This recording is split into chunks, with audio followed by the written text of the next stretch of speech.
এবার এই বাংলাদেশি ভদ্রলোক সহ্যের সীমা ছাড়ালেন। আপনাকে ছাড়বো না, আপনার একদিন কি আমার একদিন। জাতীয় পতাকাকে অসম্মান করলেন। মিঠুনদাকে তখন আটকায় কে? একসময় নকশাল আন্দোলনে ছিলেন। আজ আমাদের দেশ ভারতবর্ষের ৭৬তম প্রজাতন্ত্র দিবস।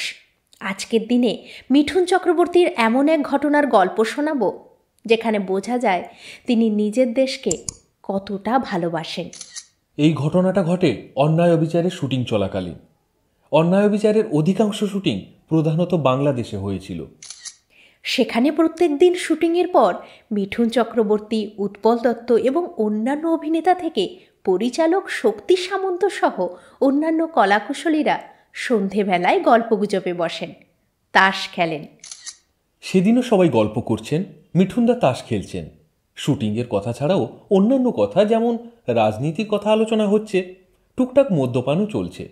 একজন বাংলাদেশি ড্যান্স ডিরেক্টর মিঠুনদাদের উদ্দেশ্য করে বললেন, আমরা বাঙালিদের খুব ভালোবাসি, আপনারা কিছুই মানেন না, বাংলা ভাষা নিয়ে আপনাদের চর্চাও কম। মিঠুনদা শুনেও কিছু বললেন না, এক মনে তাস খেলতে থাকলেন। এরপর বাংলাদেশের মুক্তিবাহিনীর কথা উঠল। এবার এই বাংলাদেশি ভদ্রলোক সহ্যের সীমা ছাড়ালেন। বাংলাদেশের স্বাধীনতার কথা বলতে বলতে আমাদের দেশ ভারতবর্ষ নিয়ে অপমানজনক কথা বলতে আরম্ভ করলেন।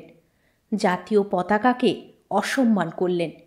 এখানকার রাজনৈতিক নেতাদের সম্বন্ধে আজে বাজে মন্তব্য করতে থাকলেন। ব্যাস, মিঠুনদা এবার রেগে ফুঁসে উঠলেন। ক্রোধ চরমে উঠল। তাস ফেলে উঠে তেড়ে গেলেন সেই বাংলাদেশি ভদ্রলোকের দিকে। বললেন, আর একবার আমাদের দেশের নেতা বা আমাদের জাতীয় পতাকা সম্বন্ধে কিছু বলুন, আপনাকে ছাড়বো না, আপনার একদিন কি আমার একদিন। সেখানে সবাই এই দৃশ্য দেখে তো চমকে উঠলেন। শক্তিবাবু মিঠুনদাকে দু হাতে জাপটে ধরে তাকে আটকানোর চেষ্টা করলেন, কিন্তু মিঠুনদার সেই ৬ ফুট লম্বা লোহার মতো শরীরকে আটকানোর ক্ষমতা তার ছিল না। শক্তিবাবু ঘরের একদিকে ছিটকে গেলেন। এদিকে ভয়ে উৎপল দত্ত খাটের তলায় লুকিয়ে, আর অসিতবাবু ঘরের এক কোনায় দাঁড়িয়ে আছেন। মিঠুনদাকে তখন আটকায় কে? একসময় নকশাল আন্দোলনে ছিলেন, তার মধ্যে তাই ভয়ের চিহ্ন মাত্র নেই। সেই বাংলাদেশি ভদ্রলোক সে রাতে কোনো মতে সেখান থেকে পালিয়ে বাঁচলেন। পরদিন সেই ডান্স ডিরেক্টর লোকাল পাবলিক নিয়ে এসে সেখানে ঘোট পাকাবার চেষ্টা করলেন। শক্তি সামন্ত মিঠুনদাকে সাবধান করলেন। মিঠুনদার হেলদোল নেই। বললেন, শক্তিদা, আপনি চিন্তা করবেন না, আমি এসবে ভয় পাই না। আসলে মিঠুনদা এমনই মানুষ। অন্যায়ের বিরুদ্ধে প্রতিবাদ করতে তিনি পিছিয়ে যান না, সেটা হোক না বিদেশ। আর সহ্যের সীমা ছাড়ালে তিনি দিক বিদিক শূন্য হয়ে যান। সাংঘাতিক অন্যায় দেখলে বিপজ্জনক হয়ে ওঠেন।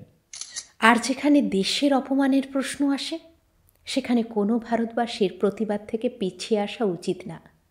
আপনাকে অনুরোধ করছি, নিচে কমেন্ট করে জানান মিঠুনদা ঠিক করেছিলেন না ভুল। এই জায়গায় আপনি থাকলে ঠিক কী করতেন বলে মনে হয়? আজকের মতো এইটুকুই। আমাদের এই নিবেদন কেমন লাগলো তা অবশ্যই নিচে কমেন্টে জানান। আর ভালো লাগলে লাইক করুন, শেয়ার করুন এবং আমাদের এই সিনেচ্যাট উইথ অরূপ সূচি চ্যানেলটি সাবস্ক্রাইব করে পাশে থাকুন। ধন্যবাদ।